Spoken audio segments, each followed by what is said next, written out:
Hi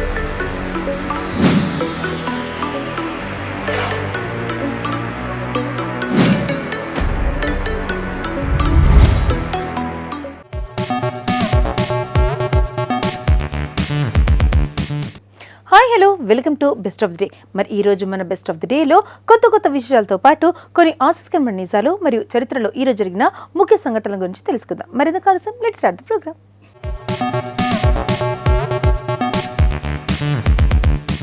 ముందుగా ప్రపంచ సంగీత దినోత్సవం గురించి చెప్పుకుందాం. సంగీతం ఈ 3 అక్షరాల పదానికి ఉన్న శక్తి మాటల్లో వర్ణించలేనిది. రాగం, తానం, పల్లవి ఈ 3 సంగీత సరస్వతికి ప్రాణధారాలు. సరిగమ పదనిసలే సప్త స్వరాలై సంగీత ప్రపంచానికి మూలాధారాలుగా నిలుస్తున్నాయి. కాలాన్ని సైతం మరిపించి మానసిక ఆనందంతో పాటు ఆరోగ్యాన్ని ప్రసాదించే శక్తి సంగీతానికి మాత్రమే సొంతం అనడంలో అతిశయోక్తి లేదు. ఏ సంగీతానికైనా శాస్త్రీయ సంగీతమే ప్రాణం, మూలం. మనిషిని కదిలించి కరిగించే మహత్తర శక్తి సంగీతానిది.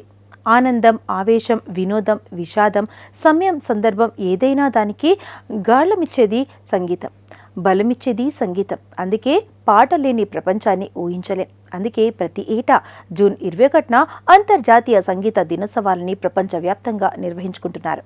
మొట్టమొదటిసారిగా మ్యూజిక్ డే ఫ్రాన్స్లో ప్రారంభమైంది. దీన్ని 1982న జూన్ 21 నుండి కొనసాగిస్తూ వస్తున్నారు. ఆ రోజున మ్యూజిక్ డే లేదా అంతర్జాతీయ సంగీత దినోత్సవంగా ప్రపంచ దేశాలు జరుపుకుంటున్నాయి. భారతదేశం సంగీత దేశం. మన దేశంలో సంగీతం రాజుల కాలం నుండి ఉన్నది.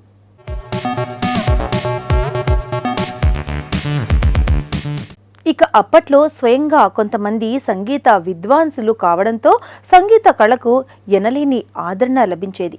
రాజుల తర్వాత సంగీత విద్వాంసులు పెద్ద పెద్ద ఆలయాల్లో కచేరీలు ఇచ్చేవారు. ఇండియాలో శాస్త్రీయ సంగీతానికి మక్కువ ఎక్కువ. దీంతో పాటు పాశ్చాత్య సంగీతాలైన పాప్, రాక్ మరియు వెస్టర్న్ మ్యూజిక్లను నేటి యువతరం ఎక్కువగా ఇష్టపడుతుంటారు. సంగీతం ఏదైనా ఇవన్నీ సంగీత ప్రియులను మైమర్పిస్తాయి అనటంలో సందేహం లేదు. సంగీతంలో మనసును రంజింపచేసే మహత్తు ఉంది. చిన్న పిల్లల నుంచి ముసలి వారి వరకు, ఆఖరికి పశువులు, జంతువులు సైతం సంగీతానికి ముగ్ధులవ్వక మానరు. సంగీతంలో ఉండే రాగం వల్ల మనసును ఆహ్లాదం చెంది కొత్త ప్రపంచంలో విహరించజేసే శక్తి సంగీతానికి ఉంది. సంగీతంలో రోజు రోజుకు ఎన్నో కొత్త ప్రక్రియలు వస్తున్నా సంగీతం అనే కళకు బలం చేకూరుస్తున్నాయి తప్ప మరే విధమైన ఇబ్బందిని కలిగించడం లేదు. సంగీతంలో సరిగమ పదనిస అనే 7 స్వరాలే కీలకం. అక్కడ నుండి అనేక జనక రకాలు, వాటి నుండి పుట్టిన అనేక జన్యరాగాలు ఉన్నాయి. ఇలా ఆ 7 స్వరాలు ఉండే సంగీతం అనే కళ గొప్పగా అవతరించి మన ముందుకు వచ్చింది.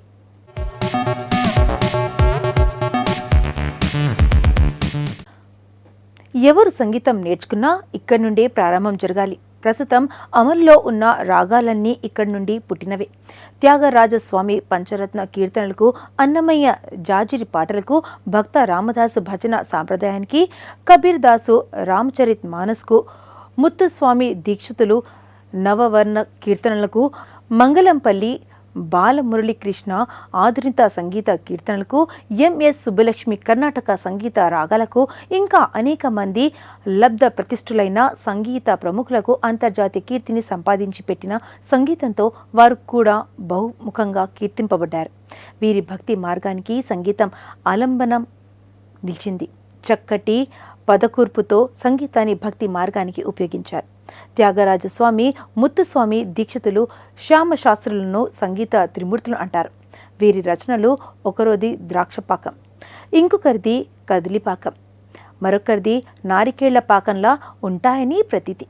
ఇంకా గొప్పగా ఉంది కాబట్టే భారతీయ శాస్త్రీయ సంగీత ప్రపంచ సంగీతానికే తలమానికంగా నిలబడింది.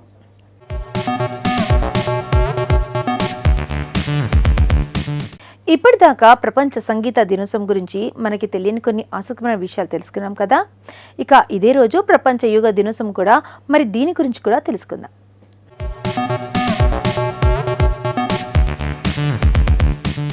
యోగా ప్రియుల కోసం భారతదేశంలో చాలా అందమైన ప్రదేశాలు ఉన్నాయి. వాటిని అన్వేషించి అక్కడ యోగా సాధన చేయొచ్చు. ఇక్కడ యోగా కూడా నేర్చుకోవచ్చు. అంతేకాదు, బిజీ జీవితం నుంచి కొంత సమయం కేటాయించి అంతర్జాతీయ యోగా దినోత్సవం రోజున అనేక యోగాసనాలు సాధన చేయొచ్చు. యోగా సాధన మీ శరీరానికి కూడా ప్రయోజనం చేకూరుస్తుంది. భారతదేశంలో సందర్శించడానికి చాలా ప్రదేశాలు ఉన్నాయి. ఇక్కడ సహజ సౌందర్యాన్ని చూడవచ్చు. అంతేకాదు, ఈ ప్రదేశాలు సాహస కార్యక్రమాలకు ఎంతో ప్రసిద్ధి చెందాయి. ఇంట్లో లేదా దగ్గరలోని పార్కుల్లో యోగా చేయడం ఎవరికైనా విసుగు తెప్పిస్తే ఈ యోగా దినోత్సవం రోజున భారతదేశంలోని కొన్ని అందమైన ప్రదేశాలను సందర్శించవచ్చు. పర్వతాలు చుట్టూ ఉన్న పచ్చదనం, అందమైన దృశ్యాలను చూడడంతో పాటు మీరు యోగా చేయగల ప్రదేశాలను ఎంచుకొని ఈ ప్రదేశాలను అన్వేషించవచ్చు.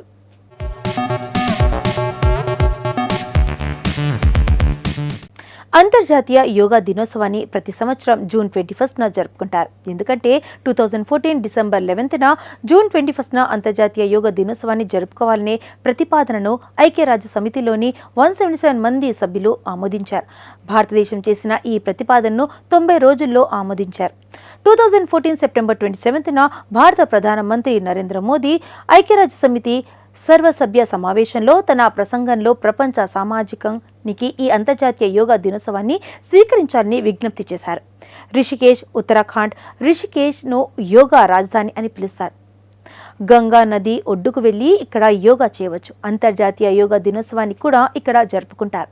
దీనికి దేశ విదేశాల నుంచి ప్రజలు వస్తారు. రిషికేశ్లో యోగా నేర్చుకోవాలనుకుంటే ఇక్కడ పరమార్థ నికేతన్, శివానంద్ ఆశ్రమం, సాధన మందిరం, హిమాలయ యోగా ఆశ్రమం వంటి కొన్ని ప్రదేశాలు ఉన్నాయి.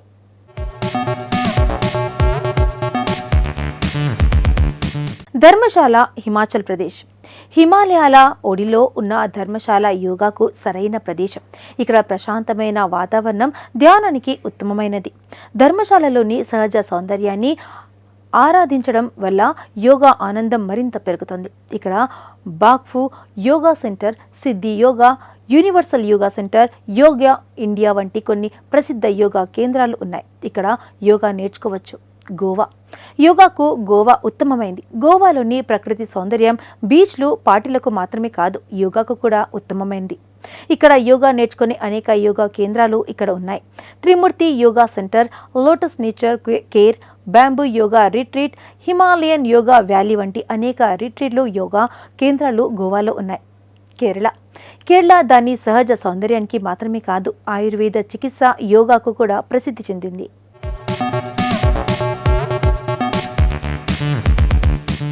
ఇప్పటి వరకు ప్రపంచ యోగా దినోత్సవం గురించి మనకు తెలియని కొన్ని ఆసక్తికరమైన నిజాలు తెలుసుకున్నాం కదా. మరి జూన్ 21న ఒకసారి చరిత్రలోకి వెళ్ళి చూస్తే ఎంతో మంది ప్రముఖుల జన్మాలు జరిగాయి. మరి ఒక్కసారి చరిత్ర పుటలోకి వెళ్ళి నేడు జన్మించిన ప్రముఖులు ఎవరో తెలుసుకుందాం రండి.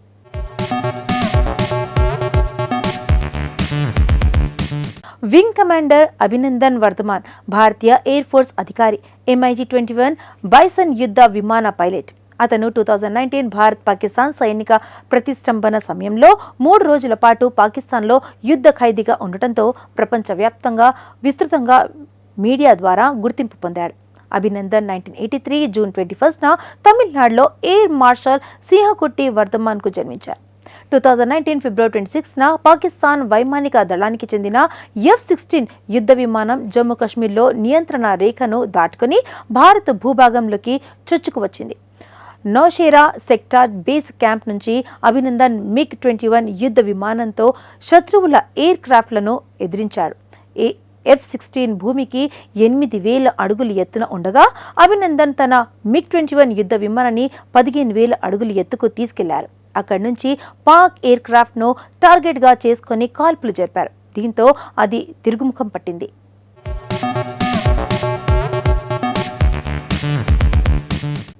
ముక్తి మోహన్ భారతదేశానికి చెందిన సినిమా నటి. ఆమె 2007లో సినీ రంగంలోకి అడుగుపెట్టి తెలుగు, కన్నడ, హిందీ భాషా సినిమాల్లో నటించింది. 1987 జూన్ 21న ముంబై, మహారాష్ట్రలో జన్మించింది. ఆమె స్టార్ 1 యొక్క డాన్స్ రియాలిటీ షో జరా నచ్కే దిఖా సీజన్ 2లో పాల్గొని విజేతగా నిలిచింది. ఆమె సోనీ ఎంటర్టైన్మెంట్ టెలివిజన్లో కామెడీ సర్కస్లో కా జాదు అనే కామెడీ షోలో కూడా కనిపించింది. ఆమె రాఘవ్ జుయల్తో కలిసి దిల్ హే హిందుస్థానీ 2లో హోస్ట్ చేసింది. ఆమె ఝలక్ దిఖ్లాజా సీజన్ 6 మరియు ఫియర్ ఫ్యాక్టరీ, ఖత్రోం కే ఖిలాడి సీజన్ 7లలో పోటీదారుగా ఉంది. ఆమె బ్లడ్ బ్రదర్స్, సాహెబ్, బీవీ और గ్యాంగ్స్టర్, హేట్ స్టోరీ, దరువు చిత్రాల్లో యూట్యూబ్ వెబ్ సిరీస్ ఇన్మెన్స్లో కనిపించింది.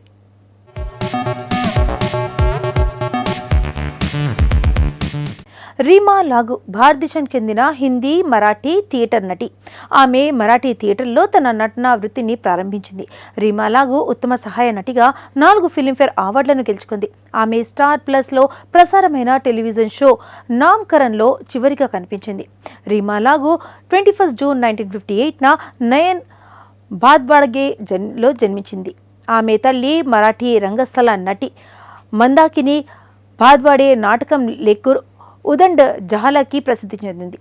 పూణేలోని హుజూర్ పాగా HHCP హై స్కూల్లో విద్యార్థినిగా ఉన్నప్పుడు ఆమెకు నటన పట్ల ఆసక్తి ఏర్పడంతో ఆమె సెకండరీ విద్యను పూర్తి చేసిన తర్వాత నటనను ప్రారంభించింది. రీమా లాగు 1979 నుండి ఆమె బొంబాయిలో, ప్రస్తుతం ముంబై యూనియన్ బ్యాంక్ ఆఫ్ ఇండియాలో 10 ఏళ్ల పాటు ఉద్యోగం చేస్తూనే టెలివిజన్, సినిమాల్లో ప్రదర్శనతో పాటు అంతర్ బ్యాంక్ సాంస్కృతిక కార్యక్రమాల్లో పాల్గొంది.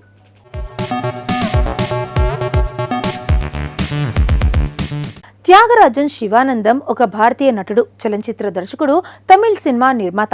తమిళంతో పాటు అతను అనేక మలయాళం, కన్నడ, తెలుగు, హిందీ చిత్రాల్లో నటించాడు. అతను తమిళ నటుడు ప్రశాంత్ తండ్రి, నటుడు, దర్శకుడు పేకేటి శివరాం అల్లుడు, తమిళ నటుడు విక్రమ్ యొక్క మామ. త్యాగరాజన్ శివానందం జూన్ 21, 1946న విలత్తూర్, తమిళనాడులో జన్మించారు. మొదట్లో వ్యాపారవేత్త అయిన త్యాగరాజన్ అలైగల్ యువతీలతో తన నటన జీవితాన్ని ప్రారంభించాడు. ఆ సినిమాలో ప్రధాన నటి రాధకు అన్నయ్యగా కనిపించాడు. ఆ సినిమా విజయవంతమైంది. అతనికి ఆఫర్లు వెల్లువెత్తాయి. ములయార్ మంబిట్టియాన్లో అడవి బందిపోటుగా అతని పాత్ర అతని కెరీర్లో పెద్ద పురోగతిని అందించింది. అతను కొంబేరి, మూకన్, నింగల్ కెతవాయ్ వంటి విజయవంతమైన చిత్రాల్లో భాగమయ్యారు.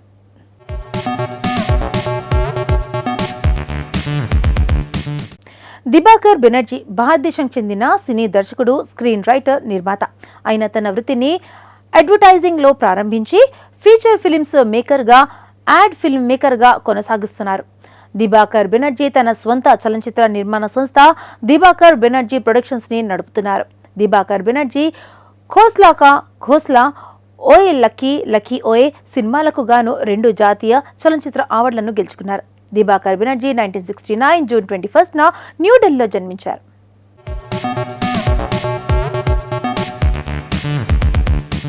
సో ఇదండి ఇవాళ మన బెస్ట్ ఆఫ్ 3. మరి ఈ రోజు మన బెస్ట్ ఆఫ్ 3లో ఈ రోజుకి సంబంధించిన కొన్ని ఆసక్తికరమైన విషయాలు తెలుసుకున్నాం కదా. మరి రేపటి ఎపిసోడ్లో మళ్ళీ కలుద్దాం. అంటే దెన్ టేక్ కేర్, బై.